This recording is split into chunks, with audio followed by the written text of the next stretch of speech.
So looking back at this season, you guys had a very successful season. What was something that really stuck out to you the most? The kids really like being around each other. Like I thought we willed ourselves to continue to play because they liked being on a team with each other. They liked the camaraderie, the friendships that we had built during the year, and it was a lot of fun. So playing and winning a lot of games was great, but we didn't want it to end was the biggest thing. So what was the philosophy that you kept throughout the season? Obviously you had a lot of seniors. What was just something that you told them throughout the season to kind of keep their head in the game? That every day we had to come in and we had to make practice tougher than games every day, and we had to make sure that we always came through the door ready to go. Like, you don't care what happened in your day, good, bad, or other, you had to leave it outside the gym, come in here and just have fun. Basketball is a fun game, so leave you failed a test, okay? You can't do anything about that right now, but why don't you come to practice, have a good time, get better, help our team become better, and then we'll tackle any obstacles after the fact. So we left all the trouble outside, and that really helped us. So when you first started this season, what was something that you grew on? So looking back, what do you think worked out really well that you kind of instilled in the team throughout the entire season? Right. I think that we held everybody accountable, from practice, from being late, from how to handle certain situations. And I think the guys really, from last year, it's not being as successful, they didn't want to lose. So we said, okay, if you don't want to lose, if you follow this game plan, we're going to be successful. So as we went through the practices and the scrimmages and we started playing games and winning, they were like, you know what, this is working. Coach is right. So they started then doing everything we asked them, and we didn't lose. So they stuck with it. And I think it built more confidence within what we were trying to do, but they built more confidence in, what I was asking to do in me, and I think that helped it. So do you think the growing of the team and the confidence was what was so special about the team? Yeah. I think we were talented. I mean, I think we had talent, but to harness it and get everyone to play together is always the toughest thing. And for them to want to be with each other was big, because after practice was over, they would hang out for hours after practice. Even guys go home, get some homework done, they would still hang out and talk and listen to music and laugh with each other because they liked being around each other. So you have been head coach at Millbrook for 2 years now. What was it like transitioning from assistant coach to head coach? It was a good transition. Luckily, I knew the kids, I knew the program.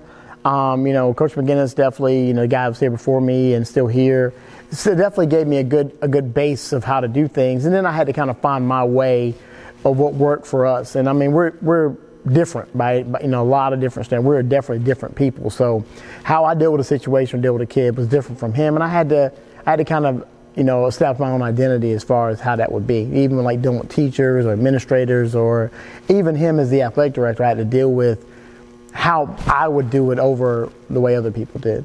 So what are some qualities that you've kept as a coach throughout the years? You started at Leesville, and now you're at Millbrook, started as assistant coach, now you're head coach, you've been head coach for 2 years. Right. What are some qualities that you've kept, and then what are some things that you've made changes over throughout your years of a coach? Right. Attention to detail. Like when I was at Leesville, our coach there, Darryl Robinson, great guy, he was about worrying about you. Don't worry about the other team so much. You worry about getting yourself ready. So I think that helped me, because when I prepare for a game, I'm more worried about what we're going to do over the other team. Like I try to, you worry about who their players are and plays and things of that nature, but we really focus in on us getting better.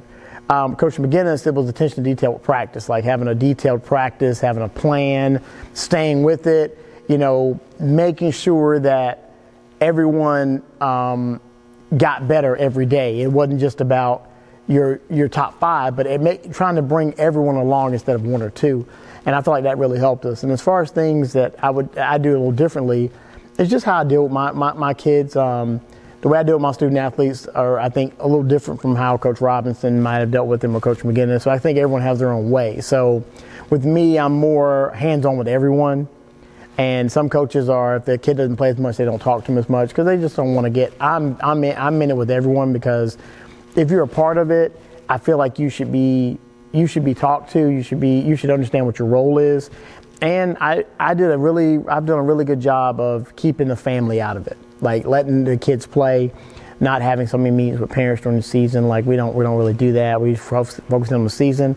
Before or after the season, I'll talk to parents, but during the season, I ask them to allow me to coach, and they have.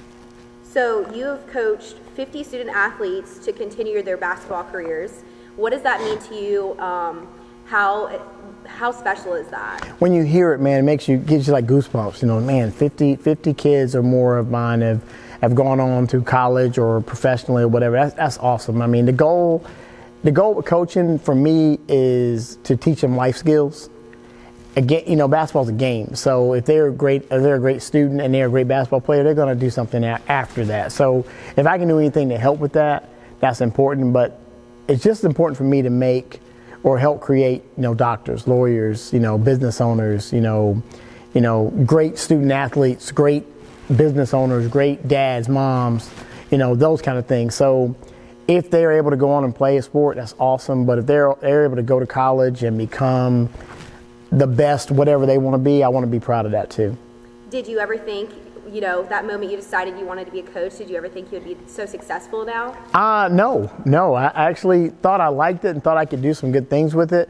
But my biggest thing was I loved it. I loved doing it. And then, and I know this is going to sound kind of tooting my own horn, but I really feel like I'm good at it. And not that I'm the best X and O coach, but I feel like I'm good with people.